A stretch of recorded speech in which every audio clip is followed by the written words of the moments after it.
সম্পূর্ণ একটি গাছের কাণ্ড থেকে তৈরি স্কুটার। শুনতে অবিশ্বাস্য লাগলেও ইন্দোনেশিয়ার এক তরুণের হাতেই তা সম্ভব হয়েছে। এই অদ্ভুত ও দৃষ্টিনন্দন ট্রি ভেসপা এখন সামাজিক যোগাযোগ মাধ্যমে ঝড় তুলেছে।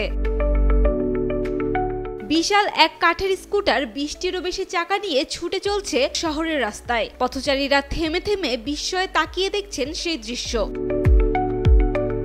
এই ব্যতিক্রমী ভেসপার নির্মাতা নিজেকে পরিচয় দেন নিও ভেসপা নামে। তার ভাষায় তিনি সবার থেকে আলাদা হতে চেয়েছিলেন। নিশ্চয়ই তিনি সফলও হয়েছেন। তার ট্রি ভেসপার ভিডিওটি ফেসবুকে পোস্ট করার পর সেটি 4,40,00,000-এরও বেশি ভিউ অর্জন করে। নিও জানান 2014 টানা তৃতীয়বার অর্জন করেছে দেশের সেরা সুপার ব্র্যান্ড স্বীকৃতি বসুন্ধরা টিস্যু। সালে তার শৈশবের বাড়িতে একটি গাছ কাটা হয়। সেখান থেকেই মাথায় আসে এই ভাবনা।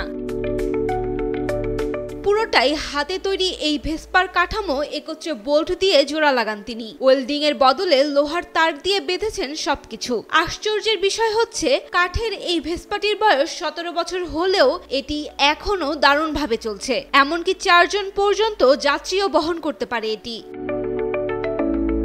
প্রকৃতির ছোঁয়া ধরে রাখতে নিও গাছের শাখা, গিট, এমনকি একটি পাখির বাসাও রেখেছেন নকশায়। নিয়মিত ডিজেল, তেল ও কর্পূর দিয়ে কাঠের রক্ষণাবেক্ষণ করেন তিনি, যেন ফাটল না ধরে।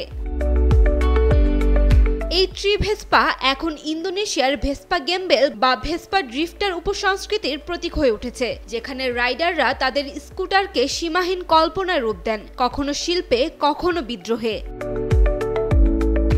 নিও ভেসপার এই সৃষ্টি যেন প্রমাণ করে সৃজনশীলতার কোনো সীমা নেই, এমনকি তা গাছের কাণ্ডেও লুকিয়ে থাকতে পারে।